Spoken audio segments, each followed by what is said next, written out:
I and all the council members, we don't make a dime. We take nothing. It is strictly a volunteer public service position that we have. Now that's for city council, or? Yes. But mayor, you get paid, right? I have nothing. No. You never got paid being mayor? I haven't taken a dime from the city of Atwater, and I will never take a dime from them. I fought hard for this city council to give up their pay and allowances. And the reason that I did was because there were certain council people that were taking home several $1,000s every month while they still had a very good paying job. And to me, I think that was a shame, because a lot of how our finances got into so much trouble was because there were some very greedy people that were on the city council. And getting several $100s a month in gas allowance for your car for a town that's 6 square miles, that's outrageous. When I'm gone, there may be a council that comes along and says we deserve to be compensated, and they'll rescind that ordinance and they'll put it back in place. But as long as I'm here, it's a volunteer status. Do you want to run again? We'll see. Cops, are they underpaid, Sheriff? Yes, but to our police, I wish I could pay them each a whole ton more, but we have to stick within our means within the city. You know, the Atwater Merced Expressway is it's a good deal.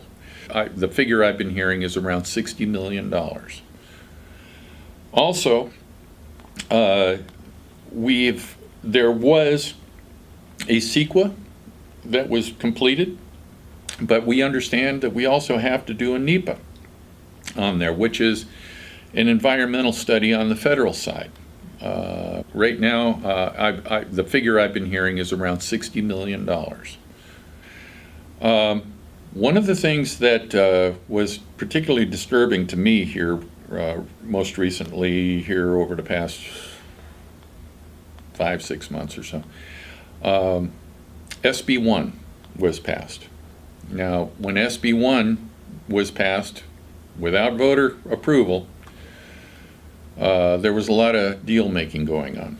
One of the things that happened here locally was $100 million went to fund Campus Parkway.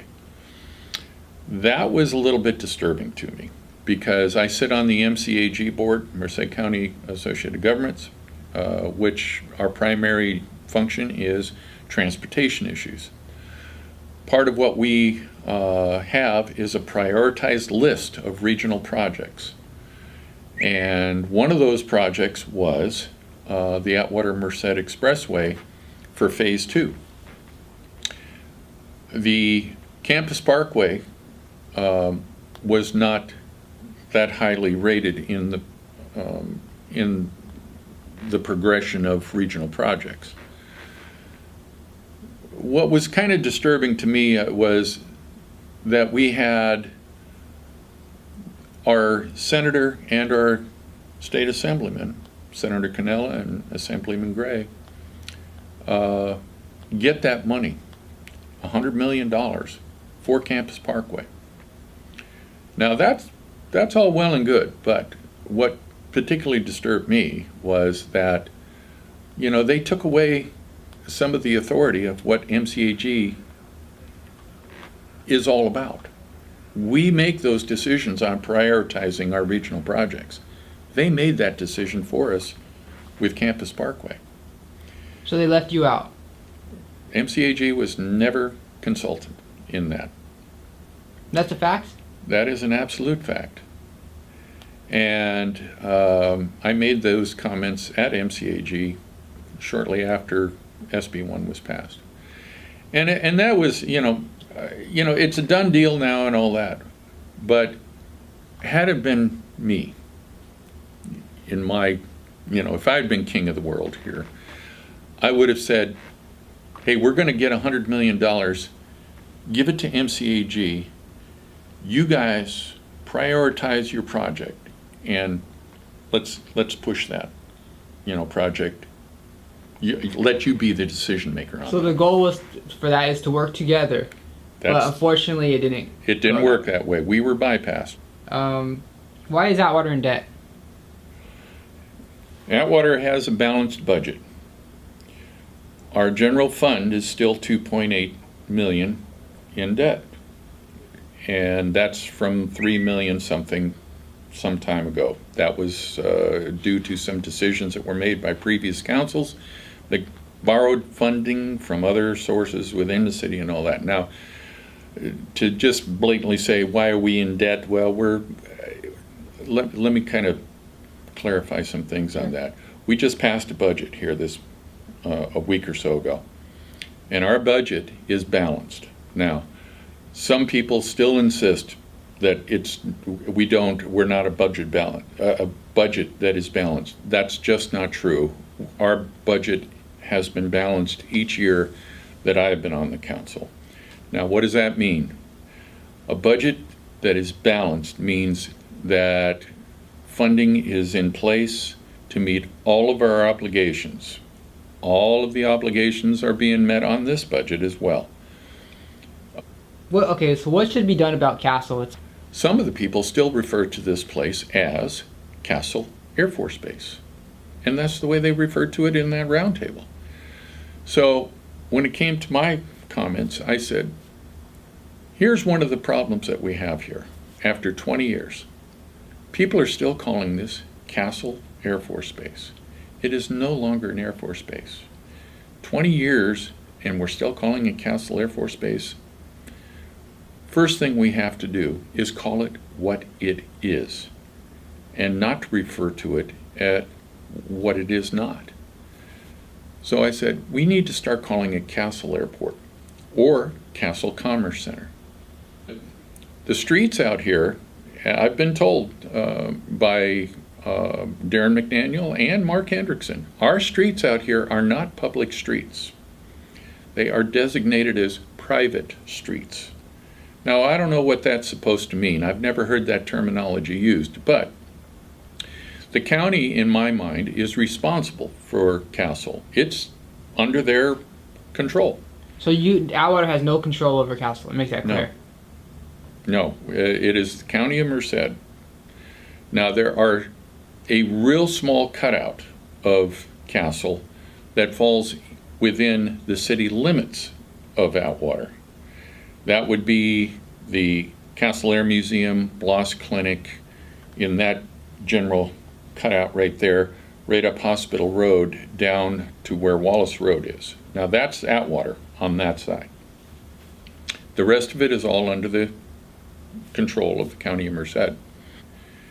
So you look around and you see that. Also, you look out along Santa Fe, you got fencing. For what?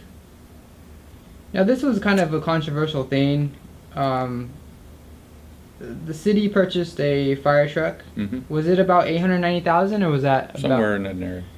Mm-hmm. Some people say it's a bad idea. Some people say it was a good idea. Can you explain why that was? Initially, when it first came around, this is prior to me taking office, I was against that. And the reason I was against it was because it's being paid for with Measure H funding. And the Measure H funding at the time, when it was approved, it was primarily put out that Measure H would be used for police. And shortly after it was in place, we went after this big fire truck. Now, it's supposed to be that this fire truck was supposed to, encourage multi-story type businesses to come to our city and that type of thing. From my understanding, having done a little more research since I've been in office, this was something that certain companies had made some type of gesture towards wanting.